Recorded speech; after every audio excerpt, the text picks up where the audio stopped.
Morning, welcome back. I'm sure by now you've seen the soap opera dramatics of will America finally ban TikTok once and for all? Well, during the season finale cliffhanger ending they gave us, it seems like they did. And then season 2 was suddenly announced with a surprise spin-off in Asia. After the TikTok ban, a place people unexpectedly flocked to in an act of protest was the Chinese social media app Xiaohongshu, or in English, RedNote, making it the #1 app on the App Store in a matter of days, with people coining themselves as TikTok refugees, hoping they can reunite with their Chinese spy. Except this time, their spy is speaking Mandarin, teaching you how to cook steam eggs, while looking extra sigma in their streetwear. Speaking of dressing cool, looking stylish, and East Asian fashion, Chingu is an online store where you can find affordable versions of K-pop and K-drama fashion you've seen on the big screen. With a variety of collections based on groups like Stray Kids and Blackpink, anyone can dress like an idol without breaking the bank. In addition to offering worldwide shipping, their website lets you shop styles from TV shows, celebrities you like, making it super easy for anyone interested or anyone who wants to start dabbling in Korean style clothing. These are new items I just got from Fashion Chingu. This gray sweater worn by Nikki from ENHYPEN, paired with this blue puffer jacket worn by Jennie from Blackpink.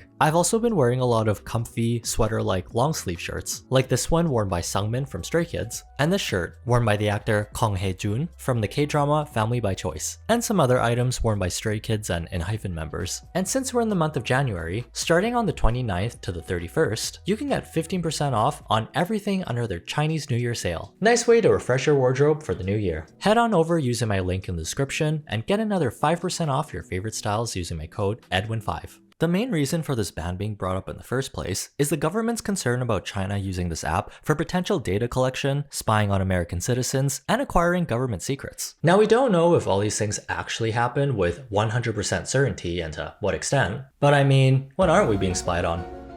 If you were properly integrated into society, fingerprints, social security number and all, your government is probably keeping tabs on you in some way. 你好，中国叠字 The general public had so many unanswered questions about the ban. Why TikTok specifically? Are we getting a replacement app? Why is the fate of TikTok in the hands of government senators who ask questions like, is my Wi-Fi causing radioactive poison in the air like the 5G towers? Hear this, TikTok is a weapon by the Chinese Communist Party to spy on you, manipulate what you see, and exploit for future generations. A ban is only a short-term way. For all we know, those Chinese e-commerce sites that sell things for suspiciously low prices have more of a track record of being more of a security risk than TikTok. Nintendo Switches for $5, a graduation gown meant for a human hamster. Even just watching these fever dream ads of cheese string stockings for legs have given all my devices generational viruses. Now back to TikTok, it's become a platform with a lot of influence because of how popular it became. Known for being able to sway public opinion in as little as a day. About the music that's charting, fashion, politics, if this regular Joe should have an entire social media career. And most important of all, if we should clap if we think someone should suffer. As of 2024, TikTok had around 1.58 billion active users worldwide, making it the 5th most used social network. It was a very free app in the sense that you can say and do a lot of things without too many restrictions, other than the typical community guidelines on hate speech and non-brand friendly things. Whether you agreed or disagreed with someone's opinion, the free speech was really free 99. But lo and behold, when the government banned TikTok, everybody's sad. Sorry, just watch Nosferatu. Creators started to spill all their secrets they built their entire careers on, just days before the ban. I've never seen so many self-reports in one sitting. Since we're all gonna die, there's one more secret I feel I have to share with you. I did not care for The Godfather. What? Did not care for The Godfather. But here comes the plot twist airplane. Before people even started to stir from their sleep, TikTok got unbanned after like 12 hours. Everyone cheered, laughed, cried, pretended not to notice that people admitted to some pretty sketchy things. Are we forgetting that it's an extension? TikTok can still get banned in April. Funny how an app can make us feel the entire spectrum of human emotions in just 24 hours. At first, it was unsettling. Seeing one of the biggest social media platforms in the world get shut down, and there was nothing you could do except stare at the notification. The app crashed out, and we witnessed a lot of crash outs. Although, once you put the phone down and the post-TikTok ban clarity hits, it sort of feels like, I'm free. The shackles, they have been broken. I can go outside. Is this what they call grass and fresh air? or you just found another place to doom scroll, as many did, really showcases how strong of a chokehold these socials have on us. Anything off the trolley, we got Facebook, YouTube Shorts, Twitter, Reels, LinkedIn, and more. Funny thing about the situation, Xiaohongshu isn't even Chinese TikTok. The app called Douyin is China's version of TikTok. It's literally got the same logo, same interface. Considering the differences in culture and restrictions on certain topics, the content is closer to something you'd see on TikTok. RedNote, on the other hand, is more of a mishmash of TikTok, Instagram, Pinterest, with notes of Fig, vanilla, and old school Tumblr sprinkled about. There's a lot more focus on fashion, lifestyle content, food recipes, lessons on Chinese culture. When comparing the two platforms, Xiaohongshu is better if you're wanting to learn things. It's more value-driven, while Douyin is more entertainment-driven. At its core though, RedNote is still short-form content your brain quickly gobbles up, depleting all your dopamine storages. But it's sort of like, instead of eating a gray, evil burger from a gas station, you opt for a 3,000 calorie meal at Chili's. Let's take a look at the good, the bad, and the ugly about TikTok users migrating to Xiaohongshu.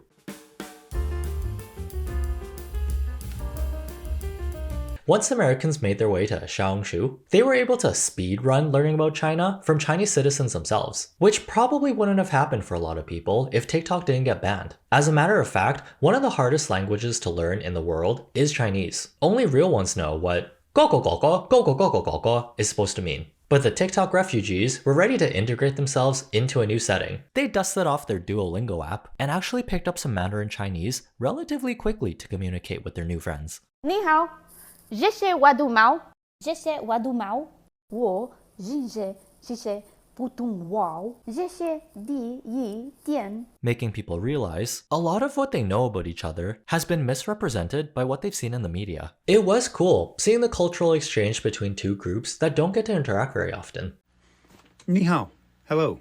My name is Ryan. I'm an artist and seller of antiques and vintage here in America. I am a refugee from TikTok and new to this app. If you'd like, I'm going to show you some of my art. Work in progress, oil on canvas. Another work in progress, finished oil on canvas, as well as some others. Work in progress there, the pink one. What? You guys come from the America? And which place forbidden the TikTok? That's all right. Yeah, and and I can't pretend this, you know.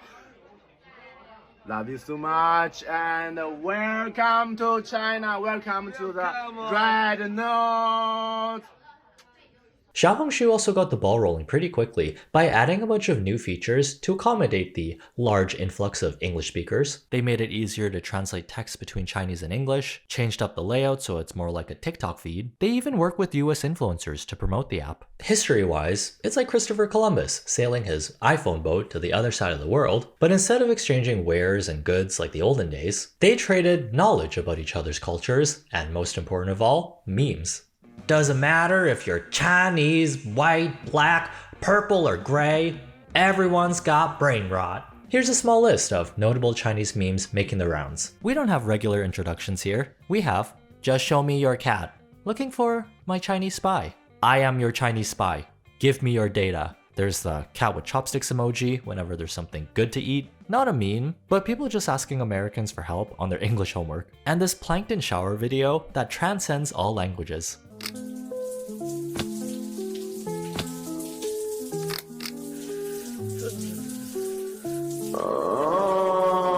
People also took notice of the hearty supply of beautiful-looking Chinese thirst traps, where every other person looks like an off-duty model who just finished a photo shoot for Vogue. Is there a reason why every person on here is attractive? Well, if you think North Americans use a lot of beauty filters, East Asia is the progenitor of the bull climber filter. Before you even had a chance to download Facetune, East Asia was already in 4008 with the skin enhancing effects. No need to look smacks in real life at all.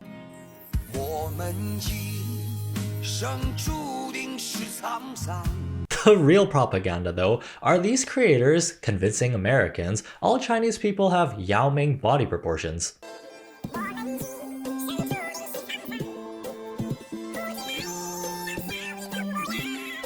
To all the 9 feet tall women watching this video right now, who will still wear heels without fear of being judged, you are some of the bravest people I know. The sudden interest in Chinese culture has also helped China with their soft power around the world, which is a country's ability to influence and shape global perceptions. Compared to hard power, which relies on things like a big military or a strong economy, you get soft power through cultural exports to persuade others to think positively of you. This means popular movies that are filmed and based in China, video games like Genshin Impact, makeup trends from Douyin, and the content you see from Chinese creators on Xiaohongshu. Before the ban, China was known to be more of a meme on TikTok than anything.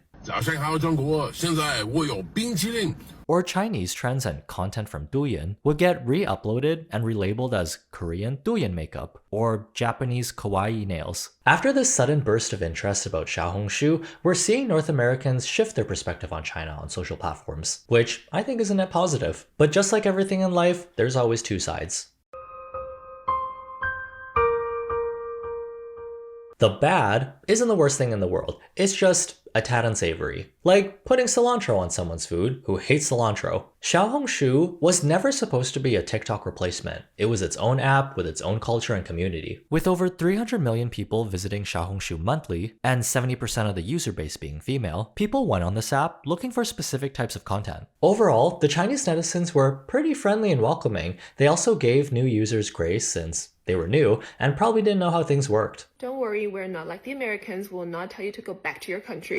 The internet is a free space, so feel free to roam around. They've actually made TikTok refugee-specific content on how to navigate the app and ways to add Chinese subtitles to your videos. But as me mum always says, bruh, manners. Hey, no problem if you're not fluent or speak John Cena Chinese, or don't even speak Chinese at all. There's no rules about foreigners making content in English, sharing their culture on an app for Chinese people. It's all part of this intriguing cultural exchange we're witnessing in real time. But some of the sentiments I've seen about the TikTok refugees, you guys are kind of like a guest in someone's house, and this is a no outside shoes type of household. There's instances of people dumping their entire TikTok catalog onto the app, and depending on what type of content you make, it might not be very welcome. Imagine coming home after a long day's work, opening up your beautifully curated app to relax, only to see this.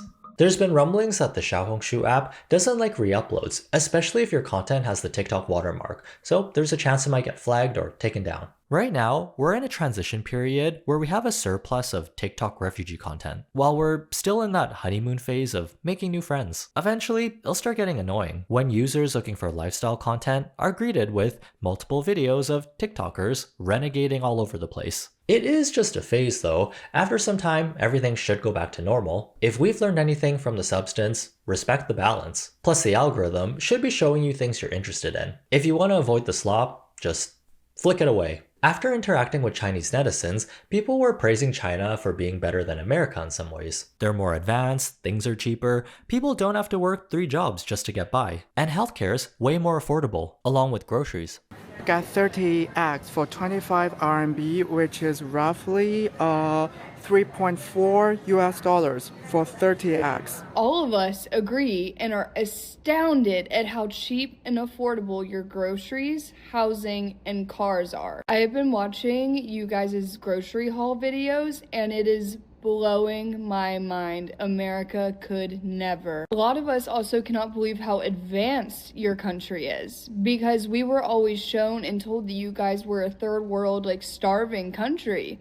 That's just not the case. While some parts are true, the big misconception is Xiaohongshu doesn't represent all of China. There's an expectation to make high quality content on this platform, so what you're seeing is a highlight reel of people's lives. It'd be like thinking everything you see on Instagram is real, when just out of frame of that influencer's photo is garbage mountain. Chinese citizens also have their own struggles. There's so much pressure to excel in all aspects of life. Not everyone will be driving car home entertainment system hybrids. Not everyone looks like an 8 feet tall runway model with abs. People only work one job because they don't have any extra time to work another side hustle. They're busy putting in overtime every single day. There's a difference between sharing the good parts about where you live and actually living there. Call back to the substance, we're going to talk about the ugly, monstro-illicit parts of the TikTok migration.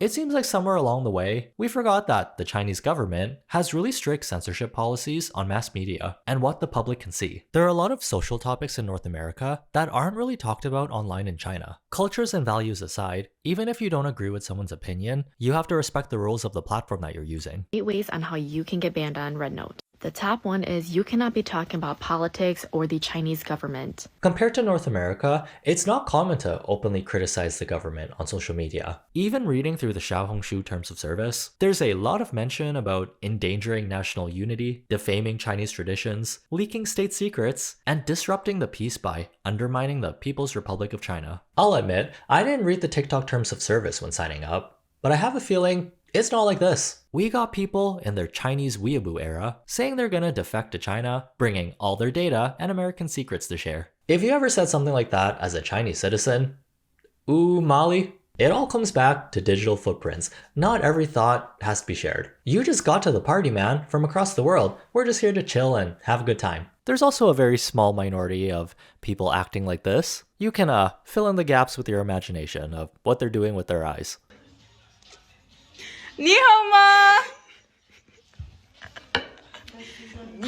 叫用心。 At the end of the day, it's just an app. We're in a weird purgatory learning period right now. There was no time to slowly integrate into another culture. We all got thrown into a blender because of a strange unfolding of events. And now we're left with the question, did we make an oil and water smoothie or something actually good? I'm sure by now, a sizable portion of Xiaohongshu users have already gone back to TikTok. Feels like it was more of a trend people hopped on more than anything. I mean, to be fair, learning one of the hardest languages in the world for an app that wasn't built for English speakers in mind is more effort than the average person wants to put in. That's totally fine if you want to go back to what you're comfortable with. Give it some time, the people who are respectful and actually interested in learning about Chinese culture will stay. This could have been a really great time for people to start reading again to build up their attention spans, which is my goal for this year. Renewed my library card, picked up some light reading to feed my brain nutrients for the first time in 5 years. Except I chose to read these 2 books back to back.